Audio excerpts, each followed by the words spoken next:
Guys, welcome sa aking channel. So dito naman tayo ngayon sa ating panibagong residential project. So may kalakihan itong aking ginagawa, nagle-layout ako ngayon. So ito yung sa ngayon, bali pang-apat na project na hawak ko ito. So ito, kontrata ko ito. Yung iba doon halos magkakatabi siya, dalawa doon at saka doon sa may parting National Road dito sa amin sa Laguna, so sa Balyan.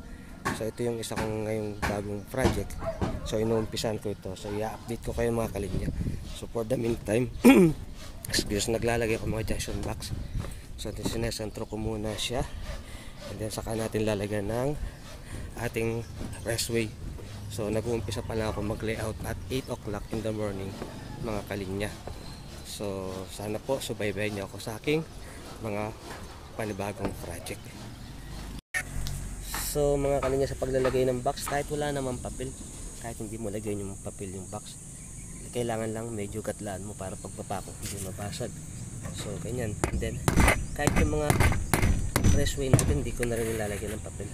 Basta maganda lang tong kapit na to. Tsaka never pa ako na-experience na pinakitan ng. So kahit walang papel, pati yung mga restway.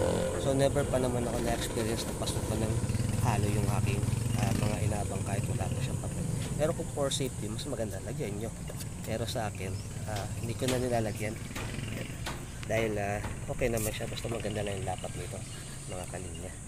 So ayan na, nalagyan ko na siya mga kalinya. So ayan mga kalinya, nalagyan ko na lahat ng box, nalagyan ko na lahat ng mga home run. So ginagawa ko naman ngayon ay mga switch line. So tulad nito, ayan, sinisilsil ko yung konting yan parang padaan sa aking sa biga. So ganito kasi dito minsan nabuhusan na bago pa ako tatawagin, pero okay lang, nagagawa na lang naman paraan. So dito ako sa walang nosing nagsisilsel, kung sa switch may sa likod, so sa likod ko pa dadaanin. So ayan mga kalinya, nagawa ko na yan. Wala pa yung home run galing panel board, so dito ang panel board ko sa area na to. Tama mataas siya kasi alam nang sa engineering o sa mga architect na nagdodrawing na pag nasa baba panel board mo, dapat meron kang CHP layer sa taas kasi dun dadaan yung mga home run pataas mga kalinya. So ayan, tinutuloy ko na. So malaki ito bakit ginagawang layout. Mga kalinya, malapit na akong matapos sa lighting circuit, and then ito yung mga home run para supply sa pataas, sa mga aircon, sa lighting, sa outlet, and then tutuktungan ko na yung mga pipe na yan. So hindi ko na nilayout yung sa mga power outlet sa mga aircon kasi medyo marami. So dadaan na lang ako sa taas sa kisame para sa mga outlet na yun. So ito, and then next na gagawin ko, papakuhan ko yung mga pipe para hindi mabunot. So mamaya pakikita ko sa inyo mga kalinya. Mga kalinya, kung mapapansin nyo yung mga junction box natin, may pakong didos. So pinapakuhan ko yung mga PE pipe para hindi siya mabunot sa ating junction box. So kung makikita nyo, ayan, may pakong siya. So ganyan lahat. At least nakakatulong din sa junction box para kumapit ng maayos sa ating slab, sa ating forma mga kalinya.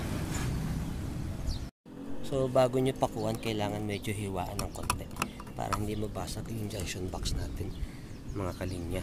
So tip lang yun sa pag-layout ng mga sa electrical natin, sa mga slab, sa mga lighting circuit. So ganyan yung ginagawa ko mga kalinya. Pwede nyo kunin ang idea, pwede rin namang hindi. So nasa sa inyo po. Salamat po mga kalinya. Sa pag-layout ng electrical mga kalinya, sa mga ganitong klase ng trabaho, so ang dapat lang natin isipin yung ating lighting circuit, mga drop ng mga switches, and then mga home run pataas sa lightings, outlet, and then yung ating yung feeder line. So sa flooring ko pinadadaan yun para hindi maka-apekto sa strength ng ating slab mga kalinya. So baliktad yata yung aking camera. So sana po nakatulong po sa inyo mga video tutorial nito. So kung may mga iba pa akong gagawin, ito isasama ko po sa vlog na ito mga kalinya. Ayan, nagbubuhos na. So may nahahabol lang akong konti, pero hindi na para mag-rush or delikado. So yung inuuna ko muna yung dulo. So ngayon may nagbubuhos na. So hindi na para ma-delay or magras sa mga ibang naiwan. Kung makikita nyo mga guys, yung abang na yan para sa 3-way yan. So yung kabilang dulo yan, yun, yung kabilang elbow sa kanto ng biga. So ganyan na lang gagawin ko para hindi na ako magkaroon ng splicing pagdating sa box. So parang as in linya lang ng single switch, pero dito sa baba dito na tayo magkakaroon ng connection ng 3-way. So pagdating ko sa baba, line and return lang, and then dito yung traveler, tapos balik yung galing sa kabila.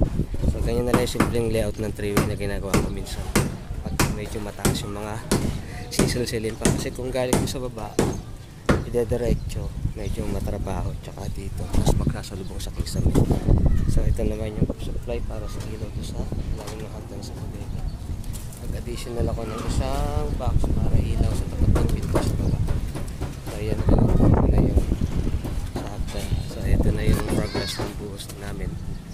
So ayan, parang matatapos naman ngayong maghapon kasi yung biga nauna na eh.